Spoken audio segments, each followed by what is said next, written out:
Hey, we're excited to introduce to you guys our brand new roof prop. The best thing about this prop is it can be added to your existing roll-up door prop, which means now your roll-up door prop now can accomplish two different evolutions. Obviously roll-up door, which has been doing for you for hopefully a long time, but now you can add a cantilever roof prop to it. And so today what I want to start with is just a quick inventory. So you're going to receive a pallet. Pallet looks something like this to my left here. So on the pallet, you should be receiving 4 of these beams right here. And we're going to call these the side beams. And there's 2 of them that will create each side of your prop. And then there's going to be 2 others, and we'll get these out here in a minute, but I'll show you quickly.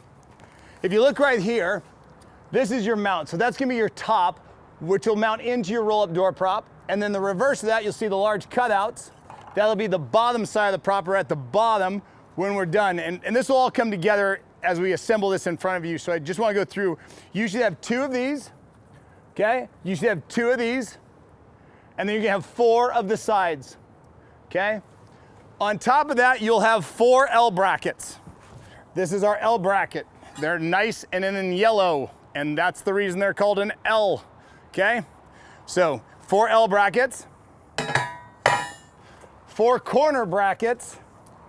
Now these are mirrors, so that means that one is the mirror of the other. That means if you find 2 and they're the exact same cut, those will be kitty corner or diagonal from each other. So what you'll want to look for when you're doing one side or top and bottom, you'll want to look for a set of mirrors that look basically opposite in their layout of each other. So to get started, we've already set up 2 of our side beams as well as one of our L brackets behind it. So let me show you where the L bracket is here. If you look right here, you'll see that there's about an 1/8" distance here, right? On these side beams. And the 2 1/8" sides match the pattern of your L bracket. If you'll notice on the opposite end, it has a shorter, about 3" distance.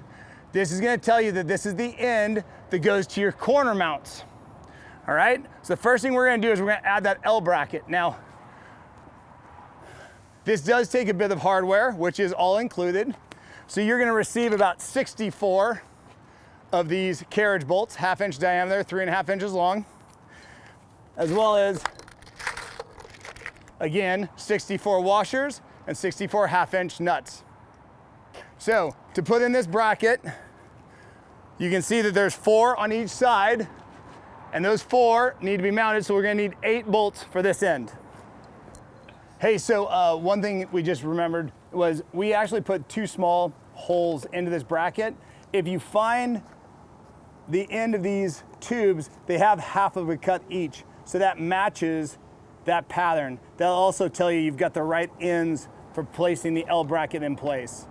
So we're gonna put this in, we're gonna put it in from the back because I'm working out this way.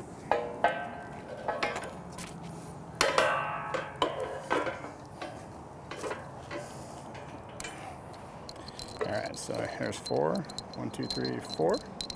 Bolts will always run from the inside of the prop to the outside. So you should see all of your ends, washers and nuts on the outside of the prop. If you notice, we're using carriage bolts, and the nice thing about carriage bolts is if we put a square hole versus a round hole into our product, that means that the bolt can be simply set in place, and now no tool is required on that side. You just hold that in place, and then go ahead and set your nut and your washer and tighten it down from the other side. So that should be the pattern that you're seeing. You'll notice that there's no bolts through the eye holes. They're just to help, they're basically an alignment tool. So now that we've got all the nuts on, we'll go ahead and tighten them down with an impact gun.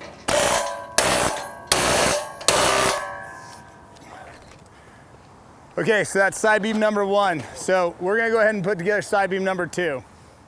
You won't see it from this side, but we're looking at this side, and here's those little notches we were looking for right there. That's helping us know that that's the side we're gonna put the L bracket on. So we're just gonna roll that over. We'll get the L bracket and we'll get these mounted up real quick.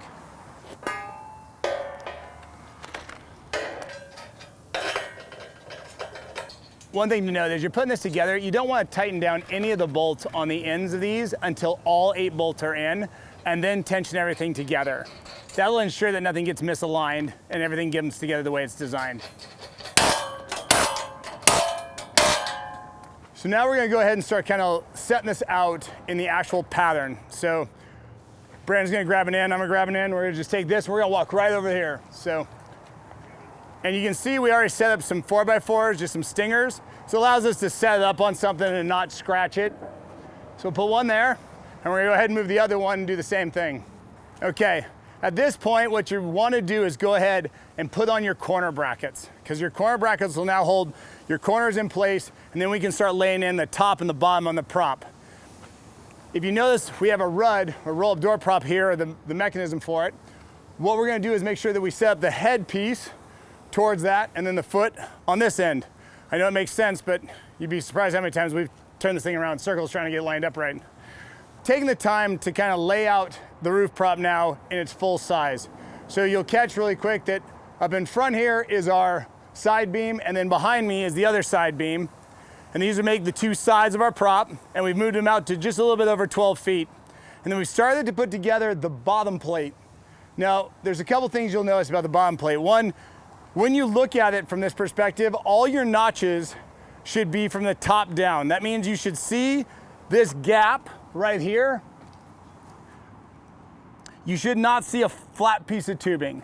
Okay, that means it would be upside down. And again, like we saw in the other ones, if you remember, there's gonna be that double hole, that half a hole on each side, right? That tells you this is where they mount together. And that's gonna match up with our L bracket, right? With the double holes. So when we put that together, we just have to match all that up, and then it's all should bolt in really nice and neat. I also want you to take a minute to look at the corner gussets. Now, like I told you, there's 2 mirrors. So they can be confusing, and we actually spent about a good 5 minutes off camera making sure we had them right, because we haven't done a lot of these assemblies yet. So to make sure you are having a better experience than we are at times, we wanted to show you really quick how this goes together. So if you can look right here, you'll see that the long side beam is actually on the longest side of the corner plate. So let me slide this out. You'll see on the corner plate, there's a long side and a short side. So if you can remember that the long side is always gonna go on the sides, or the side beams, whereas the short side of the plate is gonna go where all the notched beams are. That'll help you orient them properly. And remember, there's mirrors. So mirror is an opposite, right? So you're gonna need to put the mirror bracket on the opposite corner of here, and then this same bracket will be diagonal from here. So when you get your brackets, lay everything out first. It'll make assembly much easier. The last thing you should see is how these 2 will match up. The side post will run all the way to the back of the bracket, whereas the end post, both where the wood captures are, it will run into this tube. So that should also help you orient this corner plate appropriately. Once we have this all bolted together, we'll lift up each corner, we'll add wheels, and we'll add a post to it. So now if you have a forklift or a couple grunts like we are, you can pick up one end of it and roll it around on the other end where the wheels are. Perfect, okay. If you're having a hard time, sometimes just getting at least 1 bolt in on each end of the flange help line everything else up. Always better to get 1 corner built than the next corner, then go corner to corner, because there is a little bit of slop, so you gotta get everything attached first and then tighten everything down at one time. So make sure your bolts are pulled in deep enough so you can clear the other carriage bolts. They don't have to be all the way in, but you do have to clear them in pretty close so you can get your other carriage bolts in place.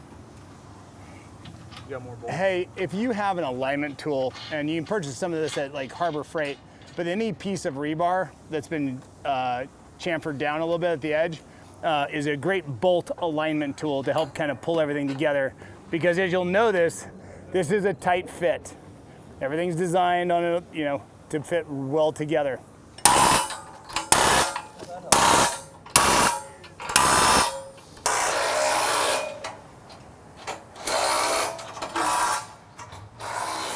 So the last part of your roof prop, you're gonna get 2 posts identical, and then you'll get 2 wheels identical. The wheels will go on the far end of the prop, the furthest away from the shipping container, right? So those will allow it to roll up and back as it lifts up and down. And then the front posts are just for the front of it, obviously. And this is in case you want to take the roof prop off and have it as a standalone prop somewhere on your drill ground, okay? You'll receive 16 half-inch diameter bolts with this, nuts and washers. And that's how we're going to assemble these onto our roof prop. Okay.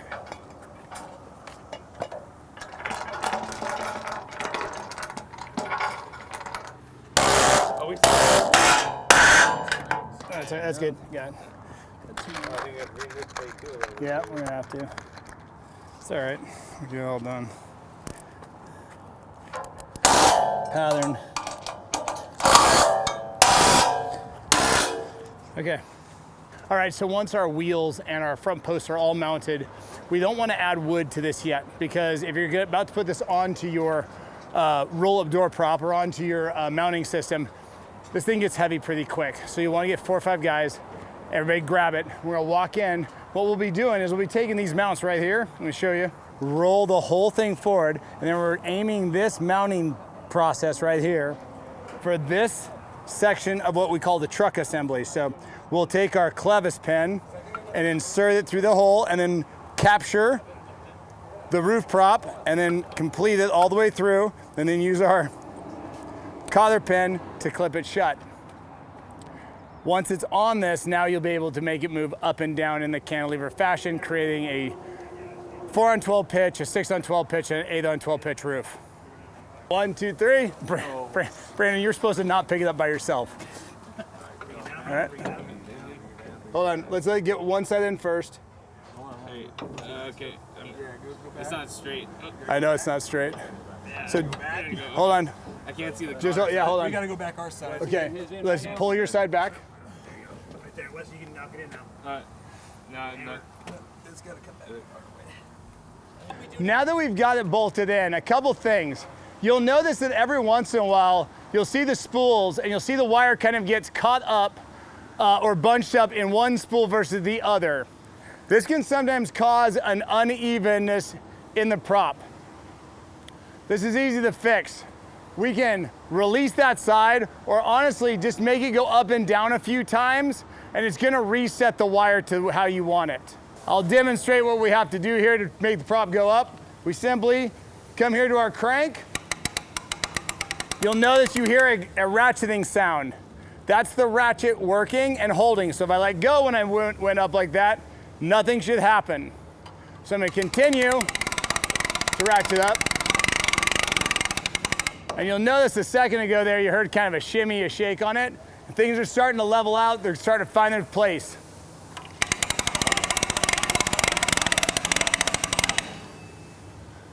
So that's about as steep as you'd want to take this prop. And now we're gonna lower it. Now lowering it is the reverse, but lowering it actually requires you to be more careful, because unlike when we took it up, it has the ratcheting mechanism. When we lower it, we have to turn the ratcheting mechanism off. That means if we let go, it free spools, and trust me, you don't want to try and grab that handle while it's free spooling. It helps build really high forearms. Yeah. So pull the pressure, flip the switch here, then slowly let this down. So we recommend leaving 3 or 4 coils on the winch itself. So you can see this. However, we do have a safety built in that if all of a sudden things were to go awry, we've built a stop plate on the end of our RUD system to stop it from falling off the edge. Every once in a while, these rollers will get caught up. The wire will bind up, they'll ride over each other and not in a nice orderly fashion. And usually if that occurs, you just have to come up here, have someone take the weight off that corner, lift up a little bit so you can unpin this pin. Once you unpin it, then you can then adjust manually, realign the pin, put it back in, and then go ahead and have it set evenly across. Highly recommend that we only adjust this side. On the opposite side, you'll see that we have the ratcheting mechanism. So that starts to interfere with the ability to easily lower and lift. And so if you adjust just your left side of the prop, it makes getting everything level a lot easier. And you just have to deal with one pin and one spool. At this point, now that the prop is assembled, we've brought it up and down, we know the system's working. Now we're gonna go ahead and load it up with wood. You will need 9 2x6s, 12 feet long, for the initial beams inside of the roof prop. Once you place the beams inside the deck, go ahead and cut a piece of plywood in half. You'll wanna do that for both sides because what you wanna do is create a 2-foot wide runway. That'll allow you to then run the 8-foot wide plywoods right through the middle of it, or CDX, whatever you choose to use, right through the middle of the prop for your cutting surface. Hey, so we discovered that once you get this all tightened up, sometimes it actually pulls itself in a little bit too tight to load the standard 12-foot 2x6s. So what we found is a simple solution is just loosen up all these bolts and give her a tug and they'll fall right in. They're that close to being perfectly on. Then once you get your whole bed laid in, then go ahead and tighten down all of your bolts once again. All right, let's load it.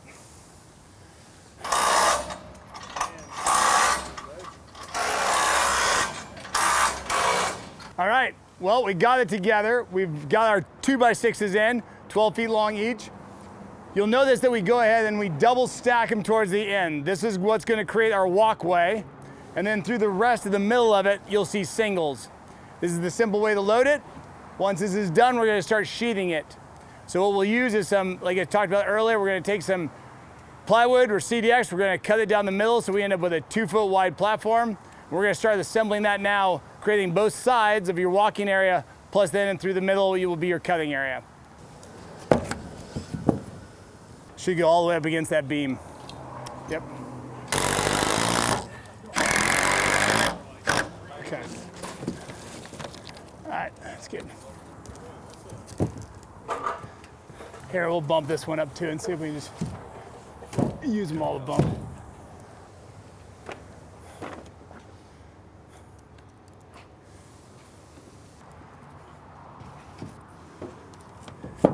And bring that back down, Brandon.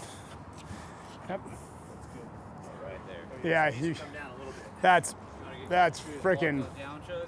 What's that, buddy? You want to lock these guys? Yeah, we'll lock them down. I just want to make sure they'll fit, because that's the biggest thing, is making sure this all has good fit. We could actually shim this over just a hair, pulled it. No. Actually, I want to open that. So one thing that I realized, like when we deal with, you get wet wood or something, it deforms. So just bring that up to that line. That just buys us. That little 1/4 inch is an 1/8 inch on both sides. Oh, are they? Hey, we should probably work on getting hard plastic wheels for these things at some point. What's that? Or non-air. It's popping out on the other side, so we got to bring it down just an inch. Oh, But we know it fits. it's not a big deal. Made with Big Master. Chuck, are you okay with that? Thank you for purchasing a roof prop. We hope you go out there and train really hard on it and you get a ton of use out of it. Again, all you got to replace now, 3 pieces of CDX or plywood and some 2x6s as you hopefully don't cut through them, but we know the Proby's gonna get it.